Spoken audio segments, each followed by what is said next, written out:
Hello dear students, कैसे हैं सभी। आई होप आप सभी लोग बहुत ही बढ़िया होंगे। बच्चों, आज हम हेल्महोल्ट्ज़ फ्री एनर्जी के बारे में डिटेल में डिस्कस करेंगे, तो वीडियो बहुत इम्पॉर्टेंट रहेगा, ठीक है। और अगर आप हमारे यूट्यूब चैनल पर नए हैं, फर्स्ट टाइम हैं, तो प्लीज़ हमारे यूट्यूब चैनल को सब्सक्राइब ज़रूर करें, ठीक है। तो चलिए बच्चों, बिना किसी देरी के स्टार्ट करते हैं। हेल्महोल्ट्ज़ फ्री एनर्जी क्या होती है थर्मोडायनेमिक्स में, ठीक है। बेसिकली बच्चों, आपने हेल्महोल्ट्ज़ फ्री एनर्जी के बारे में पहले भी पढ़ा होगा, हो सकता है आपको अच्छे से समझ में ना आया हो, ठीक है। तो आज हम इसे अच्छे से आपको क्लियर कर देंगे।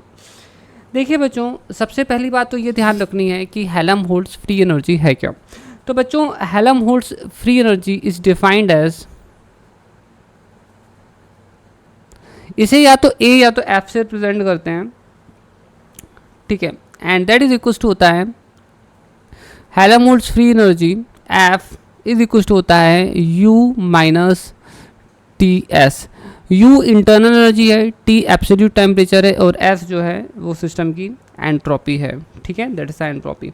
अब स्टूडेंट्स, हम यहाँ पर बात करेंगे कि जो हेल्महोल्ट्ज़ फ्री एनर्जी है, ठीक है, ये बेसिकली है क्या, ठीक है। और बेसिकली हम इसे फ्री क्यों कहते हैं, why it is called free, है ना। हेल्महोल्ट्ज़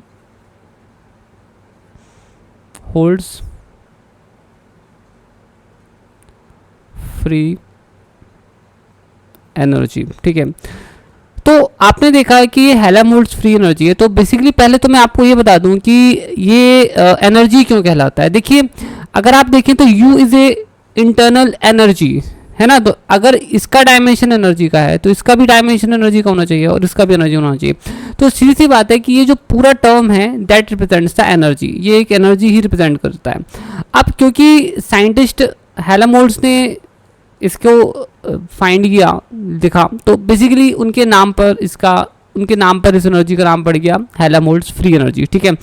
अब आपको ये तो पता चल गया है कि ये जो क्वांटिटी है दैट इज द एनर्जी, ठीक है, और इसका नाम है हेल्महोल्ट्ज़ फ्री एनर्जी। तो हम यहाँ ये बात करेंगे कि यहाँ पर ये जो फ्री टर्म यूज़ हो रहा है ये क्यों यूज़ हो रहा है ना। तो चाहते तो हम इसे बोल सकते थे हेल्महोल्ट्ज़ एनर्जी, बट हमने बोला हेल्महोल्ट्ज़ फ्री एनर्जी। आप बुक्स में ही पढ़ेंगे तो आप पढ़ेंगे हेल्महोल्ट्ज़ फ्री एनर्जी। तो अब हम इसे फ्री एनर्जी क्यों बोल रहे हैं ये अब आपको हम समझाने वाले हैं। देखिए बच्चों, इस एक्सप्रेशन में हम बेसिकली, ठीक है, ऐसे इसे लिख सकते हैं internal energy is equals to, लिख सकते हैं internal energy is equals to F plus T S, ठीक है। अच्छा, मैं एक चीज़ बताना भूल गया कि इसका डायमेंशन एनर्जी का कैसा है। देखो, एस इक्वल्स टू होता है डेल क्यू अपॉन टी।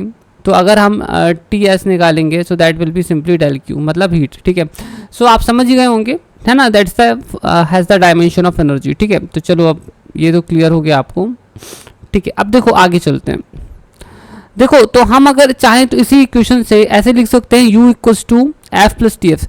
बच्चों, हमारी जो इंटरनल एनर्जी होती है सिस्टम की, उसके दो हिस्से होते हैं। It has two parts. एक पार्ट आपका एफ है और दूसरा पार्ट आपका क्या है, टी एस है। जो टी एस होता है बच्चों, ये बॉन्ड एनर्जी कहलाता है, या आप कह सकते हैं लेटेंट एनर्जी है। बेटर होगा हम इसे बोलें बॉन्ड एनर्जी। तो बच्चों, जो हमारी इंटरनल एनर्जी होती है, ठीक है, उसमें एक हिस्सा ऐसा होता है, ठीक है, जो बॉन्ड एनर्जी होता है। मतलब आप किसी भी हालत में उस एनर्जी को यूज़ नहीं कर सकते हो, वो सिस्टम के पास हमेशा रहेगी, उतनी एनर्जी सिस्टम के पास रहती ही रहती है।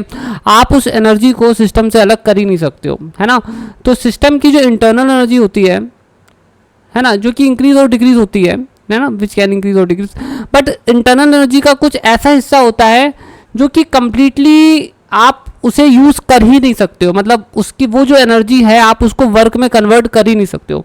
इंटरनल एनर्जी का एक दूसरा हिस्सा है जो आप यहाँ देख रहे होंगे, एफ, ठीक है। ये जो दूसरा हिस्सा एफ है, फ्री एनर्जी, ठीक है। So this is T S and this is free energy F. तो आप क्या कर सकते हो कि ये जो फ्री एनर्जी है इसको वर्क में कन्वर्ट कर सकते हो। अगर हमारे सिस्टम के पास इंटरनल एनर्जी U है, तो इतने हिस्से को आप हटा दो, बाकी जो हिस्सा बचता है वो वर्क डन में, मतलब उससे आप यूजफुल वर्क ले सकते हो। तो ये हमारी अवेलेबल एनर्जी है। तो बेसिकली सिस्टम के पास जो अवेलेबल एनर्जी होती है उसी को हम फ्री एनर्जी कहते हैं। तो ये सिस्टम की एक फ्री एनर्जी है, मतलब अवेलेबल एनर्जी है जिसकी मदद से सिस्टम वर्क कर सकता है ना। और ये वाली जो एनर्जी है, इस एनर्जी से सिस्टम वर्क नहीं कर सकता, ये एनर्जी सिस्टम दे ही नहीं सकता, ये एनर्जी हमेशा सिस्टम के पास रहती है। इस एनर्जी को सिस्टम वर्क करने में यूज़ नहीं कर सकता है, सिस्टम सिर्फ इस एनर्जी को वर्क करने में यूज़ कर सकता है। ठीक है, अब आपको समझ में आ गया होगा कि इसे फ्री एनर्जी क्यों कहते हैं, because it is the available energy. ठीक है, ये एक अवेलेबल एनर्जी होती है जिसके थ्रू हम मैकेनिकल वर्क कर सकते हैं। ठीक है, बाकी जो दूसरा हिस्सा है इसका, ठीक है, वो सिस्टम से बॉन्डेड होती है, वो एनर्जी वो सिस्टम से अलग होती ही नहीं है वो एनर्जी, और वो हमेशा इंटरनल एनर्जी का एक हिस्सा होती है, परमानेंट पार्ट होती है, वो अलग नहीं हो सकती। ये फ्री एनर्जी जो होती है अवेलेबल एनर्जी होती है, और वो एनर्जी से हम वर्क करवा सकते हैं। ठीक है, दैट इज़ वाई हेल्महोल्ट्ज ने इस टर्म को जब बोला कि ये हेल्महोल्ट्ज एनर्जी है, तो उसने बोला it is Helmholtz free energy, मतलब ये एक अवेलेबल एनर्जी है जितना हम इसके बराबर वर्क ले सकते हैं। तो यहाँ पर एक बहुत इंपॉर्टेंट पॉइंट है, ठीक है, ये आपको समझना है कि अगर हमारे पास इन रिवर्सिबल आइसोथर्मल प्रोसेस है ना, इन रिवर्सिबल आइसोथर्मल प्रोसेस, जो रिवर्सिबल आइसोथर्मल प्रोसेस होती है बच्चों, इन दैट केस अगर हम सिस्टम से, हमारा कोई सिस्टम, ठीक है, अगर कुछ वर्क करता है, ठीक है, if it does some work, तो ये जो वर्क करेगा दैट विल बी, ठीक है, that will be equal to होता है डिक्रीज इन फ्री एनर्जी। मतलब हम जितना भी सिस्टम से वर्क करवाते हैं, सिस्टम की फ्री एनर्जी उतनी कम हो जाती है। I hope you are getting this point. एक बार फिर से सुन लीजिए,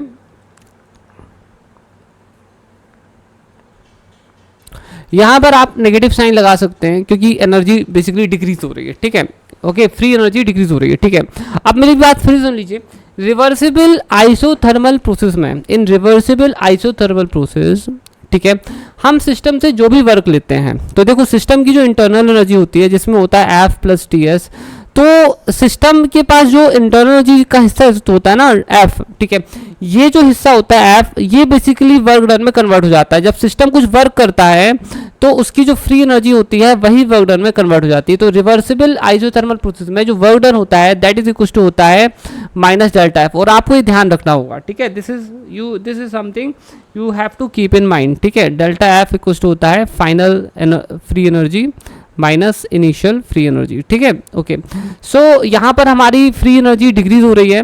ठीक है, इसलिए ये ऐसा किया जा रहा है। ठीक है, क्योंकि सिस्टम जैसे जैसे वर्क करेगा उसकी जो अवेलेबल एनर्जी होती है वो कम होती जाती है। ठीक है, फिर से सुन लीजिए, सिस्टम जब मैकेनिकल वर्क करेगा तो उसकी जो फ्री एनर्जी होती है वो कम होती है। अब बच्चों ये तो ऐसे बेसिकली इन जनरल एक रिलेशन था, बट अगर सॉरी एक पर्टिकुलर रिवर्सिबल प्रोसेस मैंने बताया, बट अगर हम इन जनरल बात करें, हमेशा जरूरी तो नहीं है कि रिवर्सिबल प्रोसेस होगी, तो इन जनरल जो है वर्क डन जो होता है इट इज़ लेस देन और इक्वल्स टू, ठीक है, इट इज़ लेस देन या इक्वल्स टू होता है माइनस डेल्टा F। अब मैं आपको इसका भी मीनिंग समझाता हूँ। देखिए क्या होता है, जो हमारा वर्क डन होगा वो ज़रूरी नहीं है कि हमारी पूरी की पूरी फ्री एनर्जी जो है वर्क डन में कन्वर्ट हो जाए, वो तो सिर्फ रिवर्सिबल प्रोसेस में हो सकती है।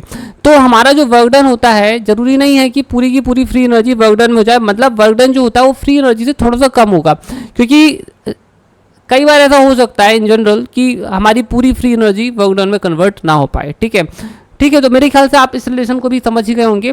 तो ये न्यूमेरिकल्स के लिए बहुत बहुत बहुत ज़्यादा इंपॉर्टेंट है, जो कि आपको याद रखना है न्यूमेरिकल्स के लिए। ठीक है, ठीक है, I hope you have understood this particular thing.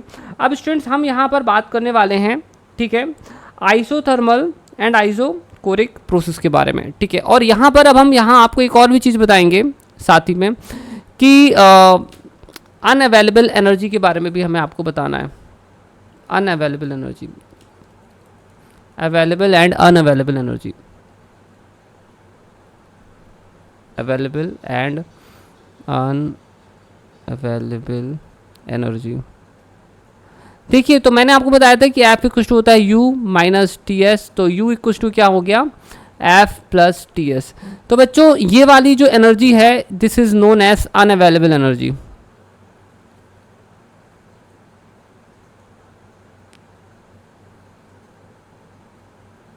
और ये वाली जो एनर्जी है this is called available energy या फ्री एनर्जी।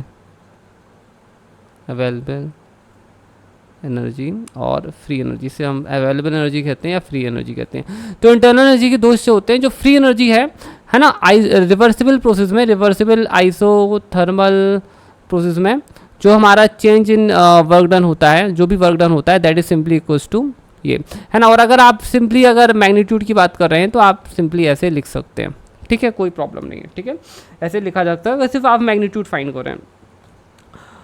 तो एक चीज़ तो आपको क्लियर हो गई होगी यहाँ पर कि जो हमारी अवेलेबल एनर्जी है ना that is of the system always decreases, है ना। हमारे सिस्टम की जो अवेलेबल एनर्जी है वो कंटिन्यूसली डिक्रीज हो रही है ना, दैट इज़ ऑलवेज डिक्रीजेस। क्यों? क्योंकि बेसिकली एफ जैसे जैसे हम वर्क करते जाएंगे तो एफ डिक्रीज होता जाएगा, और एफ अगर डिक्रीज होता जाएगा तो हमारी अवेलेबल एनर्जी कम होती जाएगी, ठीक है, ओके। तो हमारा जो अवेलेबल एनर्जी है वो हमेशा कम होता जा रहा है, ठीक है, ओके। चलो अब हम आगे चलते हैं।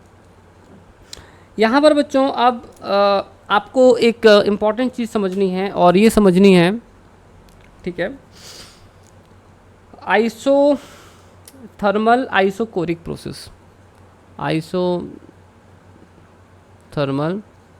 Isochoric process.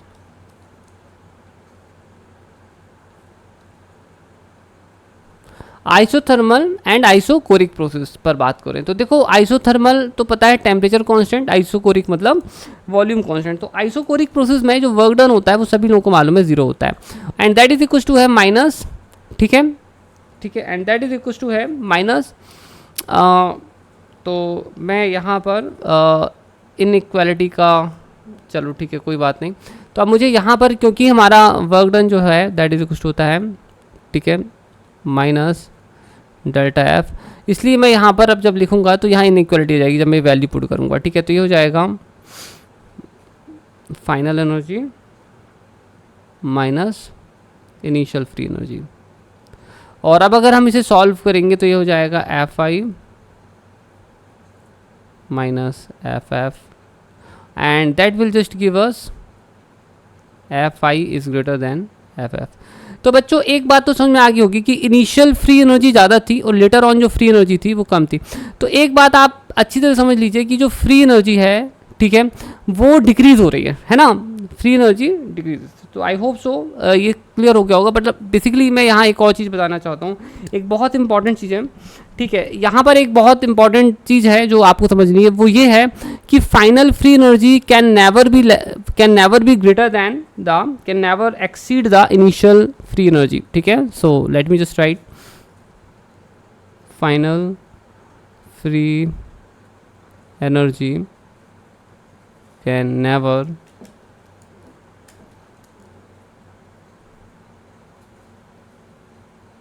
exceed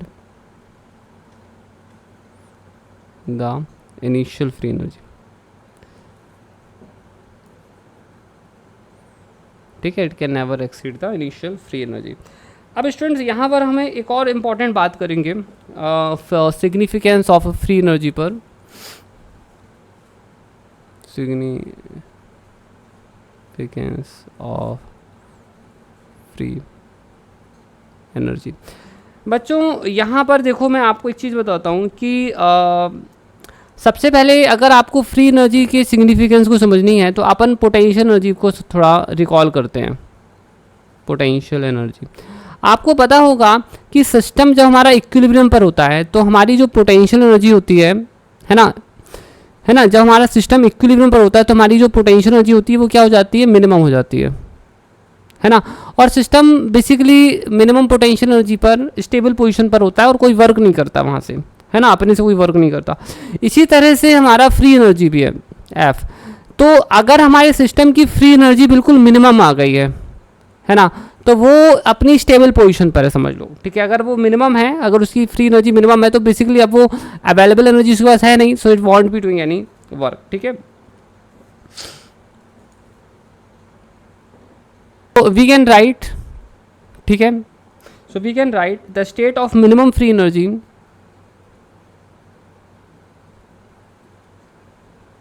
of minimum free energy, the state of minimum free energy is the stable state of equilibrium, is the stable state of equilibrium। ठीक है, एक बार फिर से सुन लीजिए। जब हमारे सिस्टम की जो फ्री एनर्जी होती है वो अपनी मिनिमम पॉइंट पर होती है, so that simply is the stable state of the equilibrium. तो उस समय हमारा सिस्टम जो होता है, जब हमारे सिस्टम की फ्री एनर्जी मिनिमम होती है, so that means our system in is stable equilibrium position. देखो क्या होता है, हमारे पास सिस्टम के पास क्या है, एक फ्री एनर्जी वाला पार्ट है और एक बेसिकली अनअवेलेबल एनर्जी है टीएस। तो सिस्टम के पास जैसे जैसे एनर्जी कम होती जाएगी तो सिस्टम के पास वर्क करने की भी टेंडेंसी है ना, भागने की दौड़ने की टेंडेंसी कम हो जाएगी। तो जैसे जैसे एक समय ऐसा आएगा जब एफ क्या हो जाएगा, मिनिमम हो जाएगा, है ना, और बेसिकली ठीक है, एंड दैट केस जब हमारा एफ सिस्टम का मिनिमम हो जाता है उस समय सिस्टम के पास अवेलेबल एनर्जी मिनिमम हो जाएगी और इन दैट केस हम कहेंगे हमारा सिस्टम जो है इक्विलिब्रियम पोजीशन पर है। ये ठीक इसी तरह से जैसे हमारी पोटेंशियल एनर्जी जिस पॉइंट पर मिनिमम होती है वहाँ हमारा सिस्टम इक्विलिब्रियम पर होता है। ठीक है, okay, so I hope you have might have understood this thing quite well. हमारा जो नेक्स्ट पॉइंट है वो ये है आपको बताना कि हमारा जो एफ है that is the state function. F is a state function. State function का मतलब क्या है मैं बताता हूँ। एफ इज स्टेट फंक्शन का मतलब ये होता है कि हमारा जो एफ होता है इनिशियल और फाइनल, ठीक है, कोऑर्डिनेट्स पे डिपेंड करता है, वो पाथ पे डिपेंड नहीं करता। ऐसा क्यों? क्योंकि एफ इक्वल टू होता है यू माइनस टी एस। तो यू जो है स्टेट फंक्शन है, टी जो है that is simply the temperature, ठीक है, और हमारा जो एस है वो बेसिकली क्या है, स्टेट फंक्शन है। ठीक है, इस कारण से जो एफ है वो भी हमारा स्टेट फंक्शन हो जाता है, एंट्रोपी भी स्टेट फंक्शन होता है, इंटरनल एनर्जी भी स्टेट फंक्शन होता है, that's why it is also the state function. अब चलो बच्चों, हम यहाँ पर एक बहुत इंपॉर्टेंट चीज़ बताएंगे। देखो, अगर आपको एफ नोन हो जाए, ठीक है, if you know what is F, अगर आपको फ्री हेल्महोल्ट्ज़ फ्री एनर्जी आपके पास नोन है तो आप सिस्टम की दो चीज़ें निकाल सकते हो, एक तो प्रेशर निकाल सकते हो, ठीक है, और दूसरा एंट्रोपी निकाल सकते हो। ठीक है, तो प्रेशर मैं आपको बता देता हूँ हम कैसे निकालते हैं। तो प्रेशर इक्वल होता है minus del F upon del V at constant temperature, और एंट्रोपी इक्वल होता है minus del F upon del T at constant volume. अब ये एक्सप्रेशन कैसे आते हैं, लेट्स सी। ठीक है, so let's derive this, they are very easy. ठीक है, so we will be deriving it right now. तो देखिए बच्चों, एफ इक्वल टू क्या था, so I will be just doing the derivation, so it's very easy, we will just do in few seconds। तो f equal to होता है u minus T S, ठीक है, एंड डी एफ अगर आप देखेंगे तो it is simply equal to delta u। तो मैं यहाँ इसका डिफ्रेंशिएशन कर रहा हूँ। ठीक है, so wait, let's do the differentiation on both the sides. This is as per the rules of differentiation, minus T delta S minus S delta T. ठीक है, और हमारा जो u होता है, ठीक है, बेसिकली आपको पता होगा जो हम मतलब फर्स्ट लॉ ऑफ थर्मोडायनेमिक्स अगर की बात करूं, अगर मैं फर्स्ट लॉ ऑफ थर्मोडायनेमिक्स के अकॉर्डिंग डेल क्यू इक्वल होता है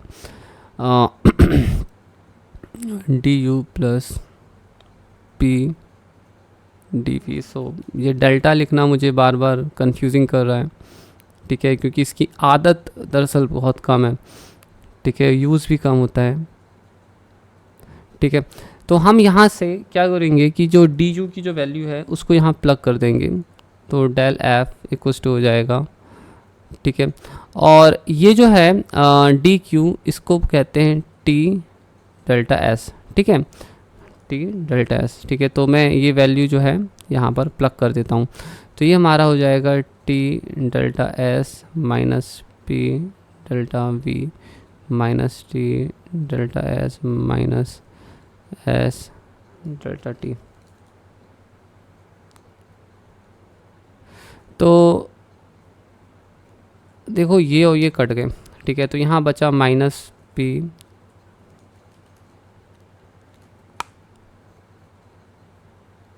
delta we minus S delta T delta F.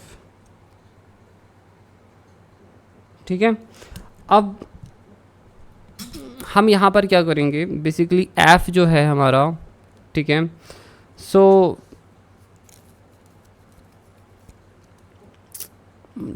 Late me just tell you. So students, हमारा जो एफ होता है, वेट, ठीक है, ये हमारा जो एफ है, आप यहाँ से देखेंगे कि जो एफ है, ठीक है, वो किन चीज़ों का फंक्शन दिख रहा है आपको।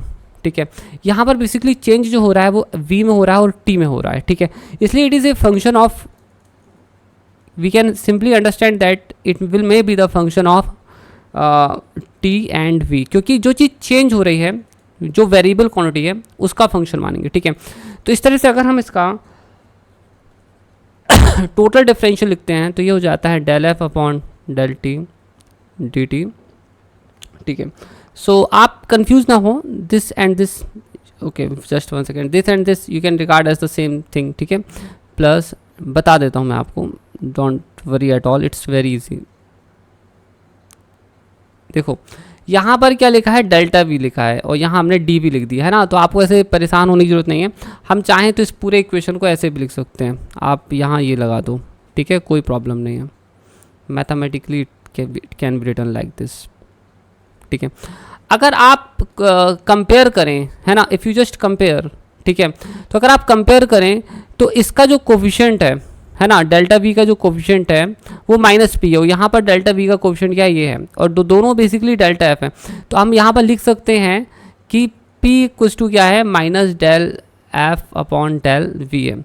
और अगर आप देखेंगे कि यहाँ डेल्टा टी का और डेल्टा टी का कोफिशिएंट हम जो है इक्वेट कर सकते हैं, तो एस इक्वल्स टू आ जाएगा minus del F upon del T. तो मेरे ख्याल से अब आप समझ ही गए होंगे, ठीक है, कि रिलेशंस कैसे निकाले। ये रिलेशंस हमने यहाँ पर ऑलरेडी लिख दिए थे, तो आपको ये जो रिलेशंस हमने लिख दिए हैं, ठीक है, बहुत इंपॉर्टेंट है। ठीक है, आपको ध्यान रखना है। तो मैं यहाँ पर जो है क्लास छोड़ने के पहले, ठीक है, आपको दो चीज़ें बताऊँगा। तो 2 points you are very important, ठीक है, which you should always keep in mind.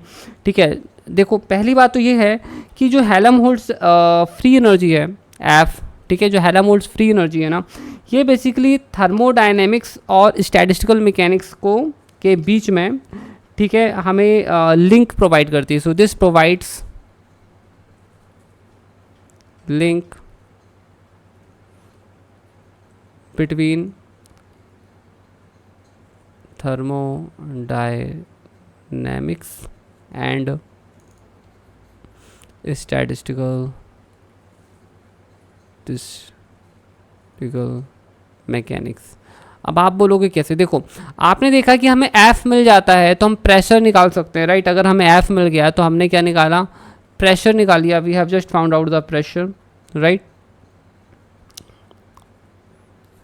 अच्छा, यहाँ पर पीछे एक डेरिवेशन में एक पॉइंट है जो हमने मिस कर दिया है, आपको बता देते हैं। यहाँ पर अगर हम जब हम बेसिकली हम प्रेशर निकाल रहे थे तो हम, आपने देखा होगा कि हमने इन दोनों को कंपेयर किया था। उस समय पर हम जो है टेम्परेचर को कांस्टेंट मानते हैं, तो बेसिकली ये जो क्वांटिटी होती है वो ज़ीरो हो जाती है। ठीक है, so it is done at constant temperature, और बेसिकली पी जो है वो उसके बराबर हो जाता है। जब हम एट कांस्टेंट वॉल्यूम करते हैं, है ना, जब हम एट कांस्टेंट वॉल्यूम करते हैं तो ये वाली क्वांटिटी जीरो हो जाती है, और ये इस दोनों को हम इक्वेट कर सकते हैं। So this is eight constant volume. ठीक है, तो सॉल्व करने पर आ जाएगा, वो आप भी समझ गए कि कैसे आएगा। So that's very easy. तो मैं ज़्यादा डिटेल्स में नहीं जा रहा हूँ, derivation is not very big thing. ठीक है, तो इस तरह से आप देखेंगे कि this is eight constant temperature. ठीक है, क्यों हमने ऐसे लिखा है, तो देखो मैं यहाँ पर आपको बेसिकली लिंक बता रहा हूँ कि थर्मोडायनेमिक्स के बीच में और स्टैटिस्टिकल मैकेनिक्स के बीच में लिंक क्या है। तो देखो हम, अगर हमें F पता हो तो हम P फाइंड कर सकते हैं, है ना, मतलब एक थर्मोडायनेमिक क्वांटिटी प्रेशर हम फाइंड कर सकते हैं। वहीं पर हम पार्टीशन फंक्शन की मदद से F फाइंड कर सकते हैं। अगर हमें पार्टीशन फंक्शन क्या है, जो पार्टीशन फंक्शन होता है वो स्टैटिस्टिकल क्वांटिटी है ना। स्टैटिस्टिकल मैकेनिक्स हम कैलकुलेट करते हैं पार्टीशन फंक्शन। अगर हमें पार्टीशन फंक्शन पता चल जाए तो हम एफ कैलकुलेट कर सकते हैं, है ना। अब आप बोलोगे सर कैसे कैलकुलेट कर सकते हैं free energy from the partition function, तो वो भी मैं आपको बता देता हूँ। सो स्टूडेंट्स आप यहाँ पर देख सकते हैं, ठीक है, कि अगर हमें पार्टीशन फंक्शन पता चल जाए तो हम निकाल सकते हैं that is written K B is the Boltzmann constant and T is the temperature. तो हम अगर पार्टीशन फंक्शन निकाल लें, ठीक है, अगर हम पार्टीशन फंक्शन कैलकुलेट कर लेते हैं जो कि बेसिकली एक थर्मोडायनेमिक क्वांटिटी है, तो हम बेसिकली क्या है, ठीक है, ये कर सकते हो। तो आप देख सकते हो कि जो फ्री एनर्जी है वो स्टैटिस्टिकल मैकेनिक्स और थर्मोडायनेमिक्स को कनेक्ट करती है, ठीक है। तो ये चीज़ ध्यान रखना है आपको। और दूसरी बात ये है, ठीक है, तो मैं यहाँ पर आपको दो चीज़ें बताने वाला हूँ। पहली बात तो ये थी कि reversible isothermal process, reversible isothermal process में हमारा जो W होता है, वर्क डन होता है, वो सिंपली चेंज इन, ठीक है, फ्री एनर्जी के बराबर होता है। और अगर आप चाहें तो नेगेटिव साइन लिख सकते हैं यहाँ पर, अगर मैग्नीट्यूड नहीं निकाल रहे हैं, so you can just right like this, ठीक है। और अगर हम एडियाबैटिक की बात करें,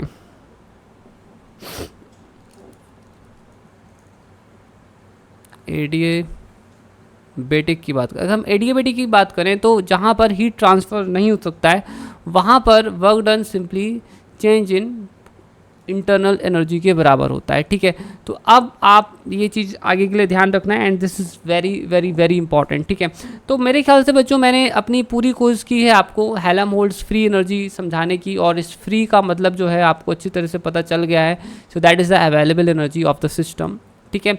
तो अगर आपने हमारा वीडियो यहाँ तक देख लिया है बच्चों, हमारा लेक्चर, और अगर आपको लगता है कि इससे आपको कुछ सीखने के लिए मिला है या आपके लिए बेनिफिशियल है, तो प्लीज़ स्टूडेंट्स हमारे यूट्यूब चैनल को सब्सक्राइब ज़रूर करें, लाइक ज़रूर करें, अपने दोस्तों के साथ शेयर ज़रूर करें। Thank you so much, bye bye, take care.